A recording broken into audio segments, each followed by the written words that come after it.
Antonio Nariño fue uno de los líderes más importantes del proceso de independencia colombiano. Vivió una vida memorable, siendo conspirador revolucionario, general en las guerras y presidente del Estado independiente.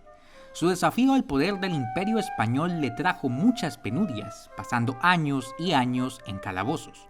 Pero a pesar de todos estos desafíos, Nariño logró ver la independencia de su país. Pero esto sería ya en sus últimos años de vida, la cual llegaría a su fin aquí en Villa de Leyva. Tras ser capturado en Pasto en 1814, Nariño pasó varios años encarcelado en Cádiz, España. Todo parecía indicar que, al igual que Francisco de Miranda, el legendario prócer venezolano, Nariño estaría destinado a morir en este calabozo. Pero un golpe de suerte le dio su libertad en 1820, cuando una rebelión en contra del rey Fernando VII en el mismo suelo español obligó a liberar a muchos de los presos de Cádiz. Nariño pasó un tiempo en Europa, pero pronto decidió volver a su país, independiente ya de España y organizado ahora como la República de Colombia. Tras desembarcar en febrero de 1821 en Angostura, sede del Congreso, Nariño inmediatamente se puso al servicio del gobierno de Simón Bolívar, libertador presidente del país. Admirado por sus años de dedicación, Nariño recibió el nombramiento de vicepresidente encargado del Poder Ejecutivo y al frente de ese cargo lideró la instalación en abril de 1821 del Congreso de Cúcuta, a cargo de redactar la constitución del nuevo país. Pero la enfermedad y los años de penuria le estaban empezando a pasar factura, y en julio renunció a la vicepresidencia para regresar con su familia a su natal Bogotá, a donde arribó en enero de 1822. Y aunque afirmaba querer vivir ahora una vida tranquila, se mantuvo inmerso en la política y continuó escribiendo ensayos críticos en los periódicos. En diciembre de 1822 fue elegido senador, muy a pesar de algunas de las viejas enemistades que aún le quedaban de los tiempos de la patria boba, título que, entre otras, fue inventado por él. Sus contradictores le organizaron un juicio político argumentando ineptitud y malos manejos en sus cargos de presidente y general del ejército, buscando obstaculizar su elección y desterrarlo de volver a acceder a cargos públicos. Pero Nariño presentó una defensa considerada tan brillante que fue absuelto de todos los cargos. A pesar de estos triunfos, seguía con quebrantos de salud. Sufría de taquicardia y su vista era cada vez más pobre. Considerando que necesitaba buscar un mejor clima para recuperarse, en agosto de 1823 abandonó Bogotá.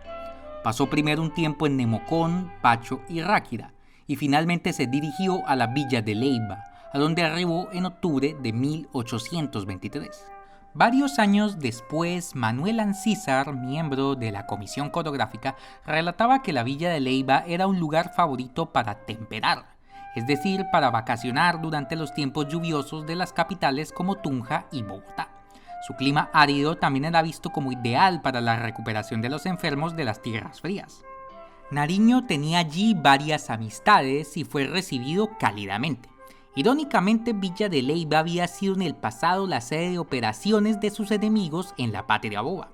En principio, la villa se había separado de Tunja para integrarse a Cundinamarca, el estado del que Nariño era presidente, pero en 1812 fue ocupada militarmente por el gobierno de las Provincias Unidas de la Nueva Granada, que instalaron allí su congreso y se organizaron militarmente para combatir a Nariño. El enfermo general, que presentaba síntomas de bronconeumonía o tuberculosis, se alojó en la casa de una de sus amistades. Si bien ha habido amplio debate en torno a la identificación de la casa que habitó, la tradición ha señalado dos posibilidades. Primero, una casa de un piso que perteneció a Ignacio Ferro, un juez local amigo de Nariño, que entre otras dejó uno de los relatos más usados como fuente primaria de sus 3 últimos meses. La otra posibilidad fue una cómoda casa de 2 pisos construida en el siglo XVII, la cual pertenecía a la familia Hurtado, otro grupo de amigos de Nariño. Esta casa es hoy la sede de la Casa Museo Antonio Nariño de Villa de Leyva. En principio, el general se recuperó un poco. Vivía en relativa tranquilidad. Pasaba su tiempo dando paseos a caballo, departiendo con sus amigos y escribiendo cartas. Disfrutaba bastante comiendo bocadillos beleños y bebiendo masato blanco.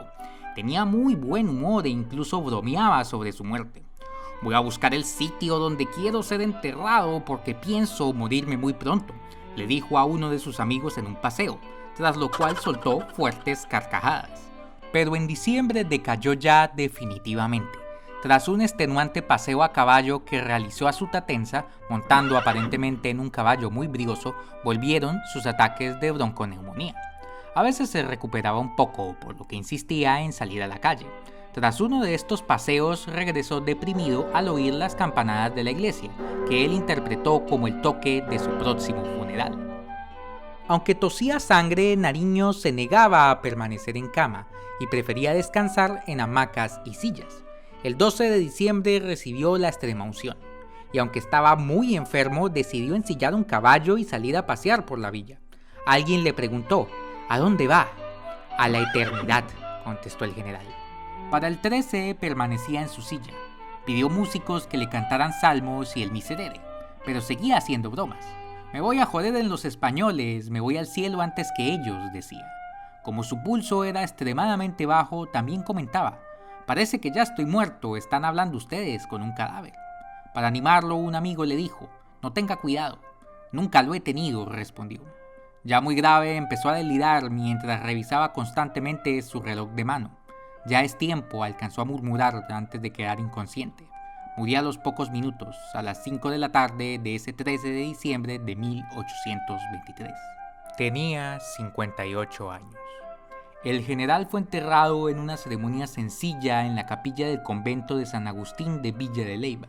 Allí permaneció varios años hasta que en 1857 fue exhumado por su nieto, el general Wenceslao Ibáñez. Los restos pasaron algunas peripecias antes de llegar a su lugar final de descanso. Estuvieron varios años en Zipaquirá en la casa de su hija, Mercedes Nariño. En 1873 el general Ibáñez los llevó de regreso a Bogotá, pero los mantuvo en su casa. Ibáñez en 1885 salió de viaje con destino a Jamaica, llevando al muerto en su equipaje. Los restos de Nariño regresarían a Bogotá en plena guerra de los 1000 días, y solo hasta 1907 serían llevados a la catedral, siendo inaugurado en 1913 el monumento actual en el que reposan. Allí pueden encontrarse hasta el día de hoy.